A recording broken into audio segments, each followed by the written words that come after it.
Salut à tous, c'est Las Casquetas, j'espère que vous allez bien. Aujourd'hui, on se retrouve pour une nouvelle vidéo et l'objectif va être de parler de la dernière série qui est sortie sur Netflix qui s'appelle Sneakers Addict. Je pense qu'on est tous d'accord pour dire que quand il y a un docu, quand il y a un film qui sort sur l'univers de la sneakers, c'est rarement pour le valoriser. Ça parle souvent de chiffres, d'argent, etc., etc. Donc c'est vraiment, ça met pas du tout en valeur l'univers. L'objectif de cette petite vidéo, c'est de pouvoir en discuter, de voir les points positifs et les points négatifs qu'on peut en tirer. Et puis surtout aussi d'avoir votre avis parce que j'ai pas la pensée suprême, j'ai vu quelques petits avis sur Twitter, mais ça reste quand même assez succinct. Du coup, n'hésitez surtout pas à donner votre avis en commentaire, à me dire ce que vous en avez pensé, si vous n'êtes pas forcément d'accord avec moi aussi, et puis comme ça on pourra échanger. Pour commencer, on va parler rapidement du pitch de base, donc en fait c'est l'histoire tout simplement de deux super potes. On a Devin d'un côté qui est plus le personnage principal, qui a une vie de famille rangée, etc., et qui du coup est plus dans l'univers de la sneakers depuis des années, et on a de l'autre côté Bobby, donc qui est un de ses meilleurs potes d'enfance, et qu'il a pas vu depuis des années, qui lui est toujours resté dans cet univers. Ils s'étaient pas vus depuis des années et ils arrivent à se re-rencontrer à un camp devant un magasin. Devin en fait va chercher une paire de chaussures qui lui rappelle énormément son enfance et qu'il a plus depuis quelques années. Et du coup il revoit Bobby, ils se recroisent. À partir de là il leur arrive une suite d'aventures on va dire, avec toujours un petit peu la même mécanique. En gros donc Bobby c'est un peu le pote qui est toujours dans l'univers mais qui fait que des gaffes, il lui arrive que des emmerdes. Et donc Devin il raccroche toujours à Bobby et c'est toujours un peu cette mécanique là. Et d'ailleurs c'est comme ça que l'histoire principale se crée, puisqu'on a Bobby qui entraîne un peu Devin dans un achat compulsif un petit peu excessif, et du coup il se retrouve à essayer de monter plein de combines pour pouvoir récupérer les thunes qu'il a investies de base et trouver la paire suprême en fait, la Nike Zero. À l'intérieur de ce périple ils vont rencontrer plusieurs personnes, donc ce groupe qui est ce petit binôme finalement se transforme assez vite en quatuor, même des fois ils sont 5 dans certaines séquences, et donc du coup pendant ces 6 petits épisodes on va avoir cette quête suprême de la paire. Du coup, ce qu'on va faire maintenant, c'est que je vais vous donner mes points positifs et mes points négatifs. L'objectif, comme je vous l'ai dit tout à l'heure, c'est qu'on échange parce que les miens ne seront pas forcément les vôtres. Donc n'hésitez pas à me dire si vous êtes d'accord, pas d'accord, il n'y a aucun souci. On va démarrer avec les points positifs. Et le premier, ça va être déjà tous les petits moments que moi j'ai pu retrouver donc, dans ma vie de tous les jours et qu'on va revoir dans la série. Donc il y a plein de petits moments de sneakers addict entre guillemets, même si je suis pas trop fan du terme, mais de collectionneurs. Donc je les ai pas tous en tête, je vais pas vous faire une liste de courses, mais ceux qui me viennent en tête, par exemple le premier c'est dans le premier épisode quand ils font toute la file d'attente, tu vois que Bobby en fait il a la tête baissée, il regarde les paires de toutes les personnes. En fait moi c'est horrible à dire mais c'est vraiment mon quotidien. Je pense que le premier truc que je regarde chez quelqu'un c'est toujours sa paire de chaussures. C'est atroce à dire mais c'est une réalité. Et donc du coup je pense que je suis pas le seul, mais on s'est forcément retrouvé dans des moments où par exemple au Sneakers Event ou un truc comme ça, où on passe vraiment notre temps avec les yeux au sol tellement il y a des paires stylées et en fait juste c'est hyper kiffant de regarder ça. Et du coup il y a plein de petits clins d'œil, de petites choses comme ça que je trouve on pouvait facilement faire le parallèle entre la série et ma vie de tous les jours, enfin du coup je parle pour moi mais du coup la vie de tous les jours. Deuxième point positif, ça va être les paires qu'on voit dans la série, donc il y en a énormément, c'est jamais les mêmes, donc c'est plutôt cool parce que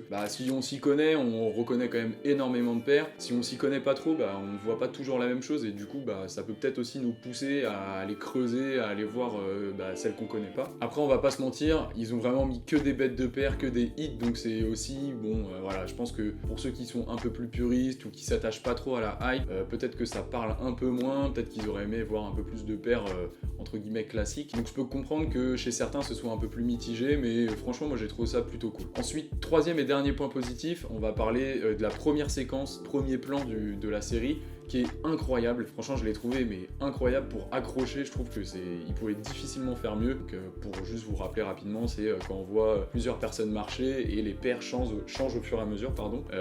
J'ai trouvé ça vraiment trop stylé, et pour accrocher l'œil et se dire là on est parti dans une série, honnêtement je voyais pas trop comment ils pouvaient faire mieux que ça. Voilà pour les points positifs. On va parler tout de suite des points négatifs, et pour commencer je vais vous parler de l'histoire. Alors déjà l'histoire de base de deux potes, un qui fait que des conneries, l'autre qui le suit parce qu'il faut récupérer la première connerie, franchement ça m'a pas trop passionné. En plus de ça, l'histoire d'aller chercher la paire, le Graal, etc.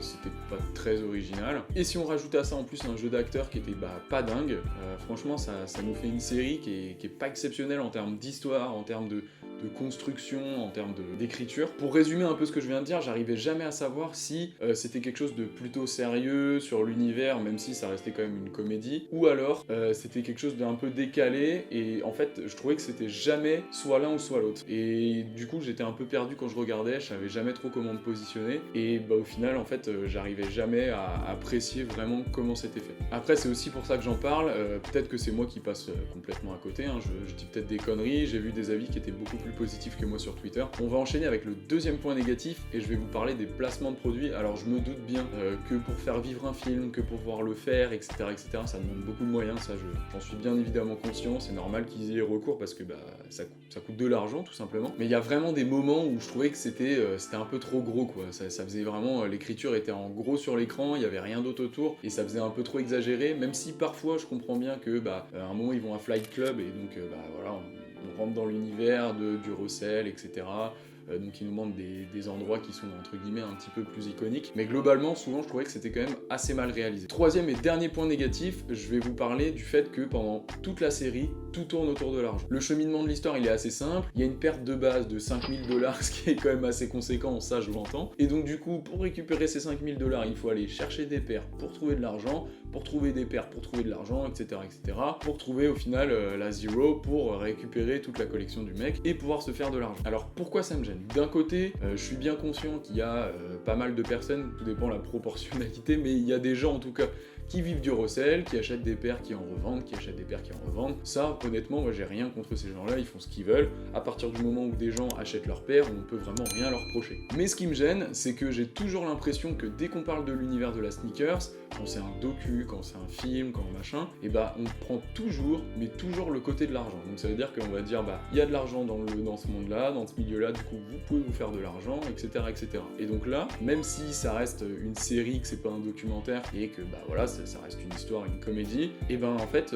tout tourne tout le temps autour de l'argent. Et le souci que ça peut poser, c'est que bah, les gens qui connaissent déjà un petit peu le milieu, qui savent comment ça fonctionne, je pense qu'ils ont assez de recul pour, bah, voilà, pour comprendre que des fois tout se passe pas exactement comme ça. Malheureusement, et bah, c'est pas le cas de tout le monde. Il y en a qui vont voir ça, ils connaissent rien à la sneakers, et ils vont se dire, ah vas-y, il y a carrément de la thune à se faire, et donc du coup ils vont se lancer dedans. La preuve, il y a un gamin, enfin je dis un gamin, je suis désolé, je le connais pas du tout, mais je suis tombé sur un tweet d'un mec qui fait de l'e-sport, qui demande à rejoindre un groupe. Si jamais je trouve le tweet, je vous le mettrai, et je veux pas du tout lui tomber dessus, mais c'est juste, c'est révélateur, et ça montre que bah, y a des gens qui vont vraiment penser comme ça après, et du coup là ça pose problème. N'hésitez surtout pas en tout cas à me dire ce que vous pensez de ce dernier point, je pense que c'est celui qui est le plus amené à faire débat, parce que bah, l'argent au final ça fait toujours débat, mais qui est le plus amené en tout cas à faire parler les gens, discuter, donc n'hésitez surtout pas à me donner votre avis en commentaire. Du coup, voilà mon avis sur la série. Donc pour un petit peu résumer tout ce que je viens de dire, bah c'est pas une série que j'ai vraiment appréciée, je trouve que c'est mal joué, c'est mal écrit, c'est mal,